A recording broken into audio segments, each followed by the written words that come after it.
milenial semuanya, balik lagi nih di podcast Cerita Lentera, sebuah podcast persembahan dari Lentera Belajar Indonesia yang akan membahas berbagai cerita dan isu berdasarkan pandangan dan pengalaman narasumbernya. Di Cerita Lentera yang kedua ini, kalian bakal ditemani oleh aku, Nahya, dari tim Lentera Belajar Indonesia. Tentunya aku nggak akan sendiri nih hari ini, karena aku bakal bareng bersama narasumber yang luar biasa. Teman-teman, kalian sering dengar nggak sih bahwa katanya dengan menjadi aktif di organisasi akan membuat kita kuliahnya jadi nggak fokus. Kerjaannya cuma rapat doang, cuma ngadain event aja dan omongan-omongan lainnya. Tapi teman-teman tahu nggak sih sebenarnya dengan mengikuti organisasi banyak banget nih pengalaman dan improve diri yang bisa kita dapatkan secara soft skill maupun hard skill. Dan nggak hanya itu, ternyata dengan aktif berorganisasi juga dapat memberikan dampak positif untuk orang lain bahkan untuk masyarakat sekitar kita. Nah, kok bisa sih? Pasti kalian bertanya-tanya, gimana nih maksudnya mengikuti organisasi tapi berdampak juga untuk orang lain? Nah, pas banget teman-teman, di episode kedua Cerita Lentera ini, kita akan membahas topik dari berorganisasi hingga mengabdi kepada masyarakat. Di episode kedua ini, kita kehadiran seorang narasumber yang merupakan seorang mahasiswa di salah satu perguruan tinggi di Surabaya. Beliau juga merupakan koordinator Ikatan Lembaga Mahasiswa Psikologi Indonesia Wilayah 5 pada tahun 2020. Beliau juga aktif menjadi volunteer dan panitia di berbagai kegiatan pengabdian masyarakat, mulai dari kegiatan pengabdian masyarakat di yayasan, panti asuhan, hingga pengabdian masyarakat yang bersifatnya insidental karena adanya sebuah bencana. Langsung aja nih, aku sapa narasumber kita hari ini yaitu Kak Arthur Bintang Beckham. Halo Kak Arthur, apa kabarnya nih Kak? Halo. Alhamdulillah kabarku baik. Kalau Nahya sendiri gimana Nay kabarnya? Alhamdulillah juga nih Kak Arthur. Sekarang kesibukannya apa aja nih Kak Arthur? Nah, kalau kesibukan mungkin ini ya, kesibukan semester tua, nggak jauh-jauh dari ngerjain skripsi. Jadi Ngerjain Kak, skripsi, cari freelance. Gitu aja sih, Nay. produktif banget nih ya teman-teman Kak Arthur. Jadi walaupun skripsian tetap sambil nge-freelance ternyata. Nah, oke Kak Arthur, tadi aku udah memperkenalkan nih kepada teman-teman pendengar bahwa Kak Arthur ini pernah memimpin sebuah organisasi, yaitu ILMPI Wilayah 5. Dan mungkin boleh nih Kak diceritain perjalanan Kak Arthur sebelum menjadi pemimpin di ILMPI Wilayah 5. Apakah sebelum menjadi pemimpin di ILMPI Wilayah 5 ini, Kak Arthur sudah aktif terlebih dahulu kah di organisasi kampus atau organisasi lainnya, atau seperti apa nih Kak? Mungkin boleh diceritain. Sebelum aku mengenal ILMPI, aku di kampus lebih aktif ini sih, dikatakan sebagai mahasiswa pencari sesuap nasi atau mahasiswa nasi bungkus. Jadi waktu aku awal-awal kuliah itu, aku dengan beberapa temanku itu terkenal dengan keaktifan ikut di setiap event yang diadakan BEM. Terus di akhir periode di ketua BEM-ku itu kasih link tentang ILMPI. Jadi di awal kepengurusan Rakerwil ILMPI Wilayah 5 kebetulan di Surabaya. Nah, waktu itu juga butuh volunteer atau panitia dari luar kampus UINSA. Nah, kebetulan aku didelegasikan sama Unifko untuk tergabung di kepanitiaan itu. Nah, selang beberapa tahun kok asik ya organisasi ini gitu, kok enak gitu, kekeluargaan, terus kok bisa jalan-jalan. Nah, akhirnya dari cinta itu tadi mulai suka, aku tergabung di relawan ILMPI. Terus kalau di relawan ILMPI itu merupakan kalau nggak salah periode pertama relawan ILMPI dibuat di ILMPI Wilayah 5. karena sebelumnya itu ada pergantian nama. Nah, kebetulan juga di relawan pertamaku itu ada beberapa bencana lah yang mengakibatkan kita dan beberapa teman-teman itu harus berangkat ke suatu tempat bencana tersebut. Nah, beberapa tahun-tahun lagi terus menjabat sebagai staf pengabdian masyarakat. Nah, di staf pengabdian masyarakat ini kok makin enak ya ikut organisasi ini gitu. Bisa jalan-jalan, bisa kenal orang banyak, terus bisa kemana aja. Terus sampai akhirnya di ujung periode di musyawarah wilayah itu ada beberapa orang yang dicalonkan sebagai koordinator wilayah. Nah, koordinator wilayah ini hampir mirip seperti ketua di organisasi, tapi lingkupnya itu lingkup wilayah 5, Jawa Timur, Bali, dan Nusa Tenggara. Sampai momen nguspil sebenarnya aku nggak nyangka kalau namaku itu dimasukin list kandidat sebagai koordinator wilayah. Kenapa nggak Terus nyangka tuh, Kak? nah, kenapa nggak nyangka? Karena kenapa ya? Mungkin di semester 5 ke bawah mungkin teman-teman kalau kenal Arthur Bintang ya terkenalnya dengan oh Arthur yang ini ya suka ngeramein acara, suka resek ke acara gitu. Nggak nyangka apa si Arthur ini bisa diangkat sebagai koordinator wilayah 5 dengan track recordnya itu tadi gitu. Track record Nah, ramein acara tapi ya, Kak ya. iya, bagian ngeramein acara gitu. Biar apa ya? Kalau dibilang itu pencair suasana. Nah, Oke, aku Kak. bagian yang kayak gitu-gitu. Terus kalau nggak salah di Muswil itu karena sistemnya tertutup, Korwil ini nggak boleh apa? Calon Korwil ini nggak boleh lihat hasil atau diskusi dari teman-teman yang ada di forum. Jadi kita dialihkan ke suatu tempat. Nah, waktu kembali lagi, waktu pengumuman, aku nggak nyangka kurang lebih apa ya separuh dari anggota lembaga LMPI Wilayah 5 itu memilih namaku sebagai koordinator wilayah. Kurang lebih kayak gitu sih untuk pengalamanku di LMPI. Keren banget ya, tapi teman-teman dari ceritanya Kak Arthur itu bahwa ternyata dari apa yang kita lakukan, ya kita nggak tahu ternyata orang-orang tuh akhirnya bisa percaya sama kita, lalu akhirnya ya kita diberi amanah gitu ya sebagai pemimpin, Kak Arthur. Nah, kalau tadi dengar ceritanya Kak Arthur juga nih, dari awal itu Kak Arthur itu kan tim ngeramein acara gitu ya, berawal dari kepanitiaan, nggak emang terlibat di sebuah organisasi gitu. Nah, akhirnya itu apa sih alasan Kak Arthur untuk memilih ikut organisasi deh, nggak hanya jadi relawan aja? Ya, kalau di psikologi kan kita kan nggak harus nyaman di titik kita yang sekarang gitu. Kita harus beralih lagi ke tingkat yang selanjutnya. Nah, waktu itu ada beberapa dorongan dari senior-seniorku yang ada di kampus sama senior yang ada di LMPI. Mungkin sudah waktunya untuk Arthur bisa terikat. Jadi terikat ini bisa fokus di satu organisasi gitu. Entah Arthur itu memilih fokus di BEM atau fokus di LMPI itu terserah Arthur sendiri waktu itu. Nah, akhirnya kenapa kok aku lebih tertarik ke LMPI? Terkadang melihat siapa ketua kita, siapa koor kita. Dari hubungan kita itu mungkin kita akan lebih tertarik di suatu organisasi itu. Nah, mungkin aku salah satunya dari orang yang kayak punya hubungan sama koorku waktu itu udah kenal, terus udah agak kenal orangnya, jadi ya udah deh aku bantu koorku buat memaksimalkan di dalam satu periode tersebut. Kak Arthur.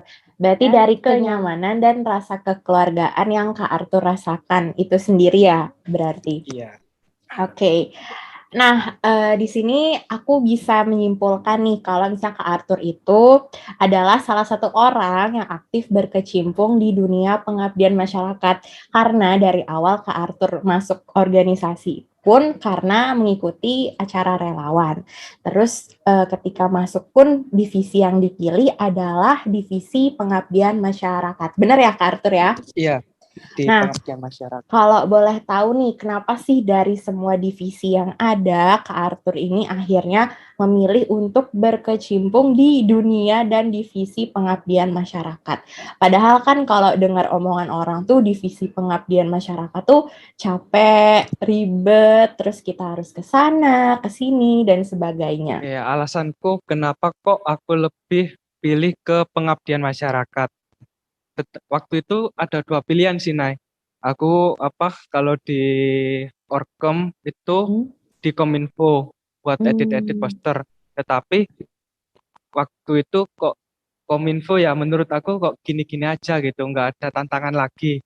Akhirnya di LMP itu ada pengabdian masyarakat, aku tertarik masuk ke sana. Nah, kalau selama ini, selama perjalanan sampai sekarang, mungkin yang aku lihat bukan di sisi capeknya gitu, akan tetapi Hmm. cerita di setiap perjalanan yang aku lalui. Semisal kalau besok nih ada event, terus aku nggak menyempatkan ikut, mungkin aku akan kelewatan gitu. Jika terhenti pada titik ini, pada hari ini dan detik ini, aku akan kehilangan momen yang banyak, kehilangan kesempatan gitu. Menurut aku sih enaknya di pengabdian masyarakat itu ya bisa keluar jalan-jalan, terus mengenal banyak orang, terutama ke masyarakat. Nah, aku tipe kan juga kayak suka gitu ngobrol sama orang. Oke, tadi Kak Arthur sempat nyinggung soal momen dan kesempatan. Mungkin boleh diperjelas nih Kak, momen-momen seperti apa sih yang bakal kita lewatin gitu kalau kita nggak aktif di kegiatan Pengmas itu sendiri. Nah, yang aku rasakan ya untuk terjun ke pengabdian masyarakat itu, ini aku hitung di tahun 2018.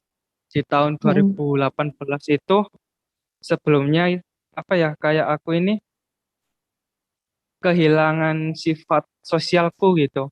Hanya mementingkan diriku sendiri tanpa melihat orang lain dan jauh dari kata bersyukur. Kenapa kok aku bilang seperti itu ya?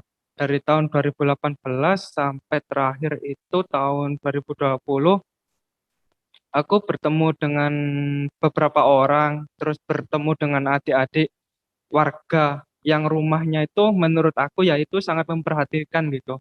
Tapi mereka itu masih tetap bersemangat tanpa mengeluh. Bahkan ada yang rumahnya itu jauh dari akses sekolah, terus jauh dari kemewahan, jauh dari kita lah.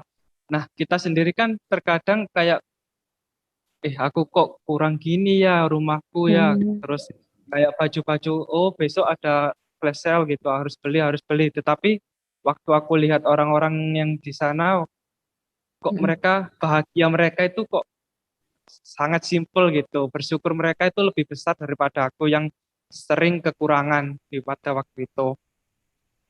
Terus, nah yang paling mengesankan ini sih, ketika mereka itu tersenyum dengan kedatangan kita. Kita kan seperti orang asing kan ke suatu tempat yang baru. Nah, Iya. mereka itu menyambut kita dengan tersenyum. Terus dan diakhiri dengan kebahagiaan mereka mengikuti program yang kita buat atau kita kasih ke mereka. Itu sih kayak apa gitu maknanya. Hmm. Emang nggak ternilai secara materi ya Kak, tapi lebih kepuasan batin gitu mungkin ya, karena kayak ngelihat orang Ya, lain seneng juga gitu. Nah Kak Arthur, tadi kan Kak Arthur udah sempat cerita-cerita ya tentang mengabdi itu lebih tentang kepuasan batin gitu. Nah sebenarnya sih apa sih makna mengabdi untuk Kak Arthur sendiri gitu? makna mengabdi. Hmm. Mengabdi banyak arti ya, mengabdi, Hmm. melayani, membantu. Menurutku, mengabdi ini bukan tentang kita mengajarkan masyarakat tentang apa yang kita punya, akan tetapi kita datang ke mereka, kita belajar, bersosialisasi, bisa mendengar, dan memperdayakan mereka bersama-sama dengan potensi yang dimiliki masyarakat di sana. Gitu. Bukan Semisal kita datang ke suatu kota A, bukan malah kita yang sering edukasi-edukasi terus gitu tanpa melibatkan feedback balik di masyarakatnya. Akan tetapi makna mengabdi menurutku itu kita sama warga itu sama-sama memperdayakan potensi warga sekitar atau enggak masalah-masalah dari lingkungan tersebut yang mampu kita kasih jalan keluar atau kita mampu membuat program apa buat menyelesaikan masalah di sana. Nah, tadi kan Carter udah sempat sharing juga pengalaman relawannya. Dan ternyata kakak ini juga pernah menjadi relawan ketika terjadi gempa Lombok. Bener ya, Kak Arthur ya? Iya, kurang lebih bencana gempa Lombok. Nah, kan kakak ini ngelakuin pengabdian masyarakat berarti nggak hanya ketika ada program kerja, tapi juga terjun langsung nih ngelakuin pengabdian masyarakat ketika ada bencana kayak gempa Lombok kemarin. Nah, ketika kakak turun ke Lombok waktu itu, apa sih yang ada di pikiran kakak sehingga akhirnya kakak memutuskan dari Surabaya, oke deh aku mau jadi relawan nih untuk berangkat ke Lombok. Padahal kan Surabaya Lombok jauh ya, Kak Arthur ya. Iya, lumayan jauh banget. Kalau alasanku waktu itu jadi relawan Lombok, yang pertama itu terpaksa. Oh, terpaksa ternyata ya, Kak. Iya, waktu berangkat itu terpaksa, Mm. dipaksa gitu. Akan Mm. tetapi waktu sampai di Lombok jadi terbiasa karena apa ya kayak tergerak gitu hati kecilku untuk membantu warga di sana dengan apa yang sedikit apa yang aku punya, dengan ilmu yang aku Mm. punya gitu. Nah, aku tergerak hatiku itu ya lumayan agak lama ya. Mm. Waktu di Lombok kurang lebih 3 hari aku baru bisa Mm. menyesuaikan diri sama lingkunganku. Mm. Karena sebelumnya itu yang aku ceritakan tadi di tahun Ya. 2018 aku kayak ansos gitu, nggak peduli sama orang-orang di sekelilingku. Mm. Terus ya tentang bersyukur itu tadi, karena aku lihat di Lombok banyak warga yang aduh gimana ya, terus apa ya yang bisa aku bantu gitu, apa ya biar aku dari Surabaya itu nggak sia-sia. Akhirnya Mm. di waktu yang singkat itu kita dipaksakan untuk bisa belajar dengan lingkungan sekitar. Gimana caranya kita itu bersosialisasi dengan warga. Gimana caranya kita itu mampu mengajarkan anak-anak tentang trauma healing, tentang mengaji dan lain-lain.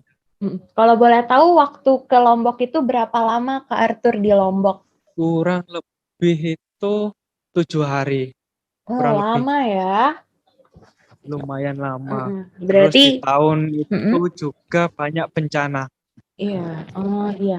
Berarti waktu ke Lombok itu kakak menjadi relawan untuk psikologi first aid gitu ya, Kak Arthur ya? Atau ada PFA. edukasi-edukasi juga kah untuk anak-anak di sana? Nah, ya, yang pertama PFA, akan tetapi yang Hmm. lain yang sampai sekarang sangat berkesan di aku itu, aku Hmm. mendapatkan ilmu tentang psikologi kebencanaan yang nggak aku Hmm. dapatkan di kampus pada semester itu, dan Hmm. mendapatkan tentang trauma healing.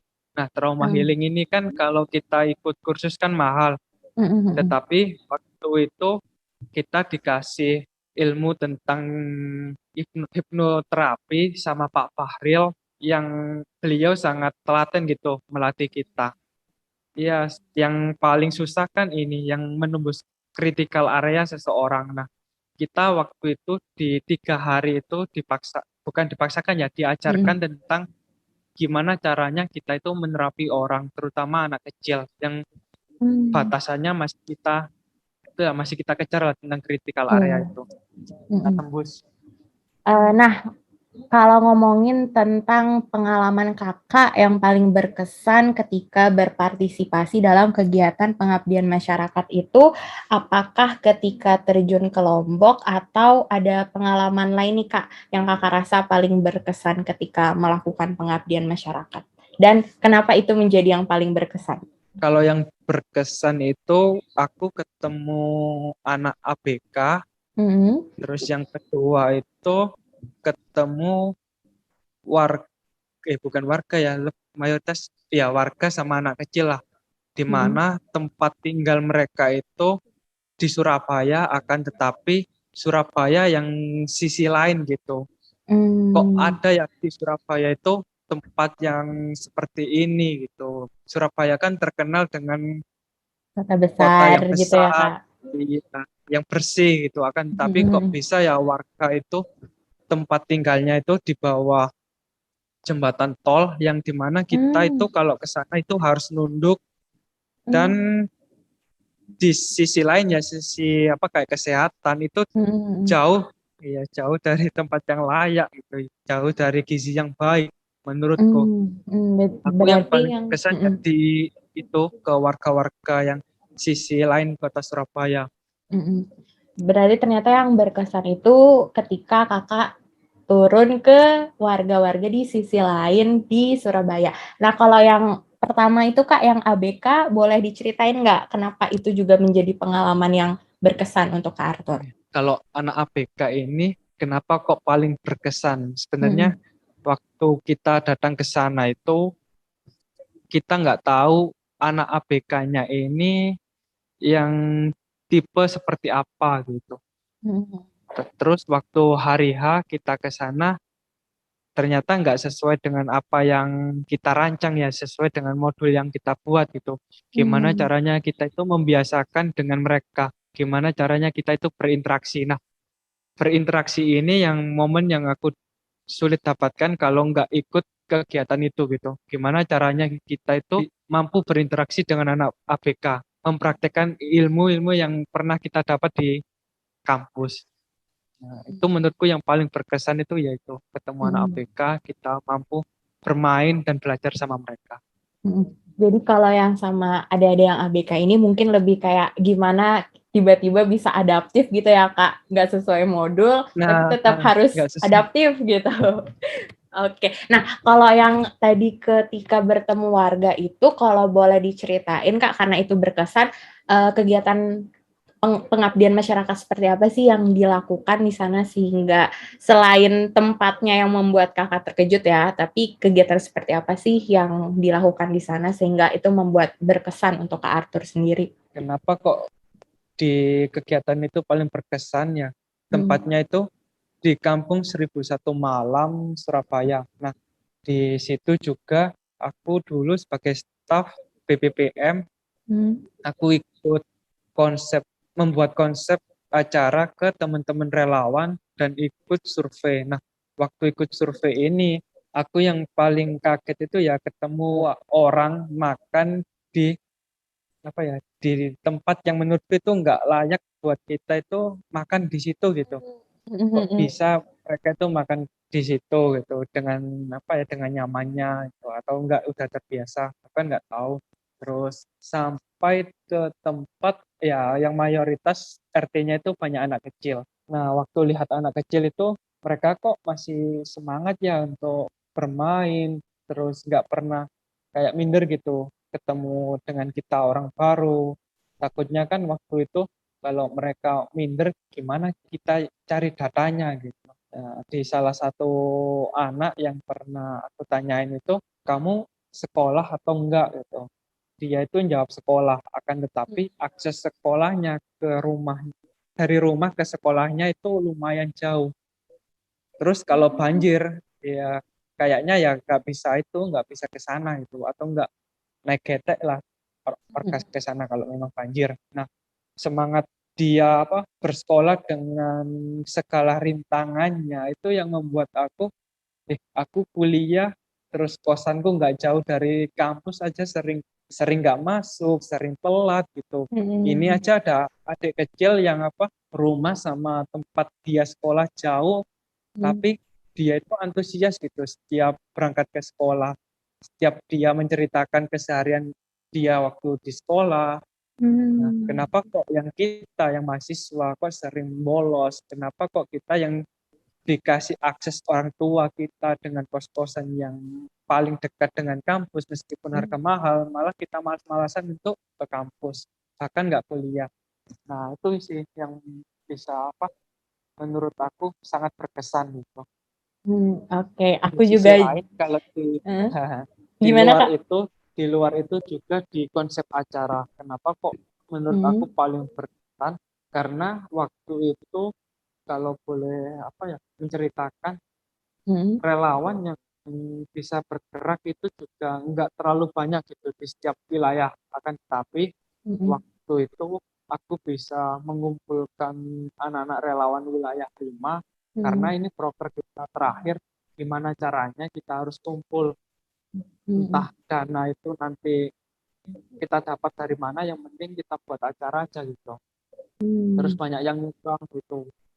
Ya Hmm. antusias yang itu sih yang di apa di luar agenda dari persiapan terus ke menuju ke acara. Itu menurutku yang paling berkesan sampai sekarang.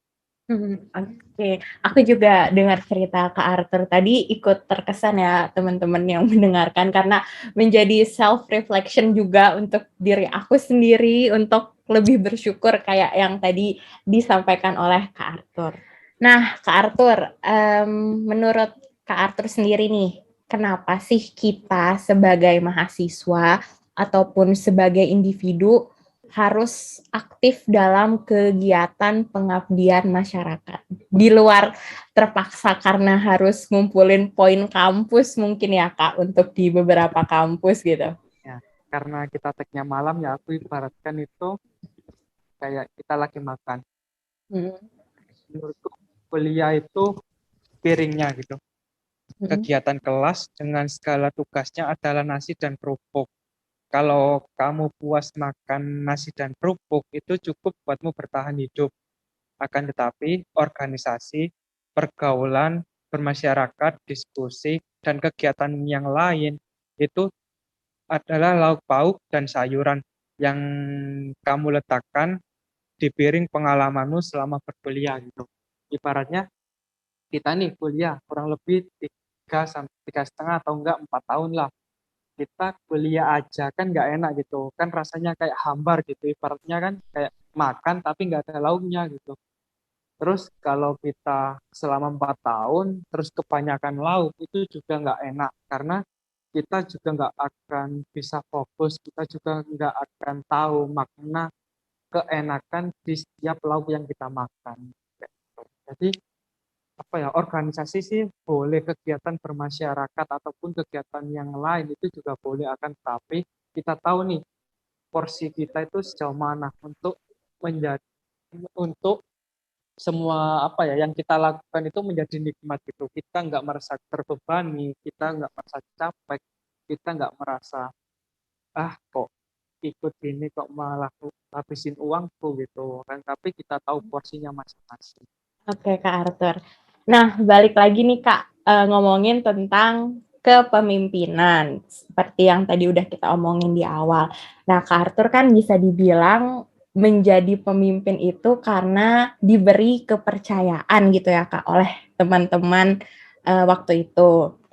Nah, tapi akhirnya kenapa sih Kakak mau menerima dan mengambil kepercayaan serta amanah tersebut? Karena itu kan pasti merupakan langkah yang besar banget ya Kak. Apalagi Kakak sendiri bilang kayak orang-orang juga dengarnya kaget gitu kalau tahu track recordnya Kak Arthur. Dan menjadi pemimpin itu kan nggak mudah nih Kak. Nah, apa sih yang akhirnya membuat Kakak yakin, oke deh aku ambil kepercayaan dan amanah yang sudah diberikan ini? Hal yang paling mendorong aku itu mau mengambil itu ya dari kepercayaan teman-teman sih, dari forum dan teman-teman terdekat saya. Terus menurut aku pemimpin kan nggak selalu kita itu sehebat apa gitu, karena pemimpin juga bisa dilihat dari perspektif yang lain yang menurut aku ternyata di sisi lain diri Arthur masih ada hal yang positif gitu yang masih bisa bermanfaat bagi orang banyak gitu. Mungkin dari teman-teman itu yang menjadi nilai tambahan untuk mengajukan namaku sebagai Korwil. Nah, dari kepercayaan teman-teman, ya aku juga percaya gitu dengan pengurusanku yang akan nanti aku akan bentuk gitu, dengan orang-orang yang aku percaya, orang-orang yang ini, kalau aku cari orang itu bukan dia itu merasa bisa gitu, akan tetapi orang itu bisa untuk merasa. Kenapa kok aku cari orang yang bisa untuk merasa? Karena menurut aku orang yang bisa merasa ini bisa mampu bertahan di segala kayak kerikil atau enggak mood, di organisasi itu masih bisa terjaga lah sampai akhir periode. Kalau orang yang merasa bisa, menurut aku itu dia ini masih masih semangat hanya di setengah periode. Akan tetapi di setengah periode selanjutnya itu bisa ditanyakan tentang komitmen dia untuk organisasi.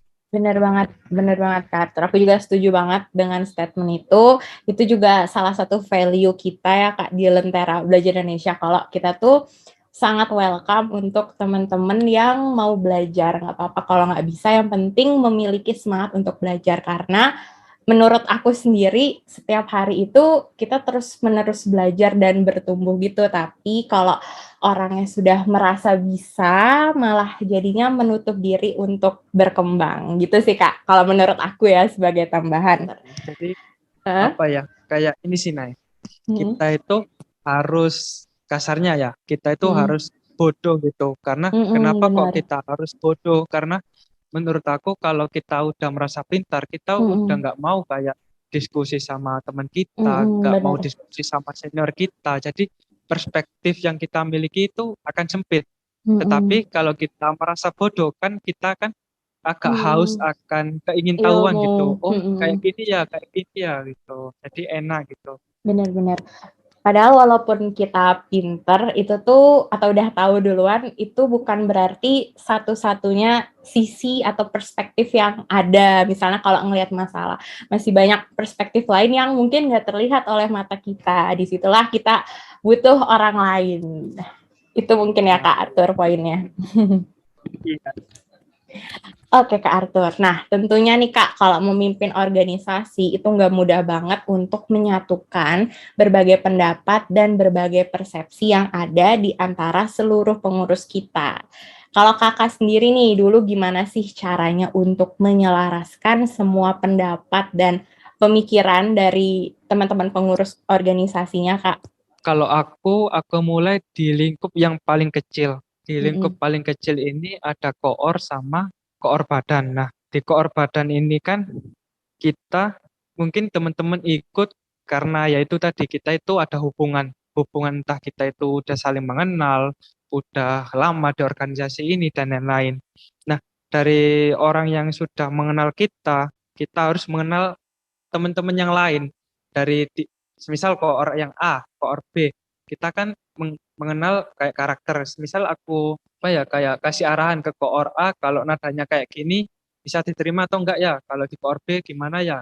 Koor C dan lain-lain dan seterusnya. Dari kita udah mengenal tim kita, udah tahu karakter orang terdekat kita, itu menurutku udah bisa dikatakan selaras karena kita mampu udah mengenal sama tim yang kita percayai di lingkup yang paling terkecil.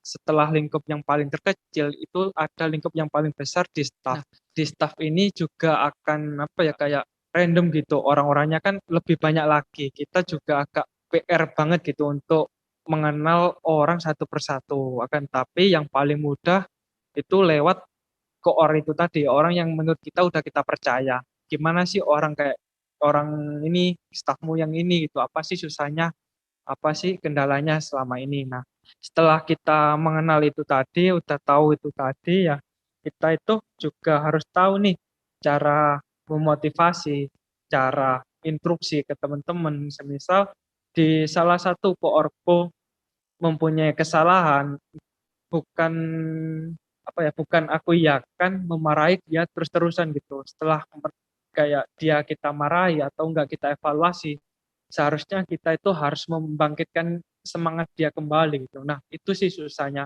Gimana caranya kita itu setelah menegur orang bisa membangkitkan orang itu kembali untuk menunjukkan ini loh aku juga bisa kok gitu. Yang kemarin ya kemarin, hari ini dan seterusnya aku akan membenahi diriku dan teman-temanku yang lain. Oke Kak Arthur. Nah, Kak, pertanyaan terakhir nih, Kak, mungkin. Menurut Kakak, hal apa sih yang penting dan harus dimiliki ketika kita ingin menjadi seorang pemimpin? Mungkin ini ya, kayak harus kita tahu dulu nih organisasi apa yang mau kita pimpin, terus mengapa kita memimpin itu. Nah, jadi kata mengapa, setelah kita tahu kayak mengapa, kita ini akan membentuk satu filosofi kabinet yang dimana tujuan satu periode ini harus kita sesuaikan filosofi kabinet kita. Terus yang kedua itu pemimpin itu orang yang bisa mempengaruhi orang. Nah, mempengaruhi orang ini bukan di sisi hal negatif, akan tapi di hal yang positif itu tadi. Misal yang aku bilang yang awal tadi, gimana sih caranya kita itu kasih instruksi ke teman-teman, gimana sih caranya kita itu memotivasi teman-teman gitu. Kalau kita nggak mempunyai jiwa mempengaruhi orang, kita juga akan keteteran ke staf kita, ke orang-orang yang lain gitu. Atau enggak di kayak kolaborasi dengan komunitas yang lain. Kalau kita pemimpin yang nggak mempunyai jiwa mempengaruhi akan sulit gitu untuk berkoordinasi dengan semua orang. Kalau terakhir mungkin pemimpin itu harus konsisten. Nah, konsisten ini yang sangat susah. Kenapa kok sangat susah? Terkadang di suatu organisasi kita itu kayak terlarut euforia dengan broker yang telah sukses gitu.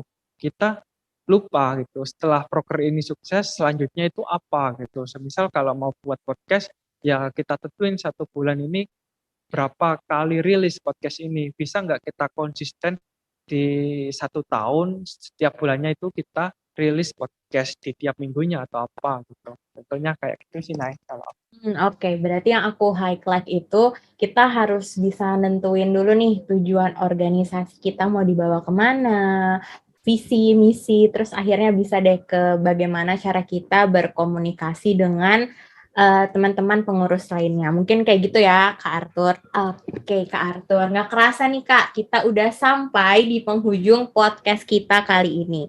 Mungkin sebelum aku menutup podcast kita kali ini, mungkin dari Kak Arthur mau menyampaikan closing statement terlebih dahulu untuk teman-teman pendengar kita, Kak. Silahkan. penutup dari aku, akademik, organisasi, dan cinta yang diaduk rata di wadah perjuangan, mungkin itu yang disebut mahasiswa. Oke, Kak Arthur. Terima kasih untuk closing statement-nya dan terima kasih juga nih Kak Arthur udah mau ngobrol-ngobrol sama tim Lentera Belajar Indonesia dan tentunya terima kasih untuk teman-teman yang sudah mendengarkan podcast Cerita Lentera episode kedua hingga saat ini.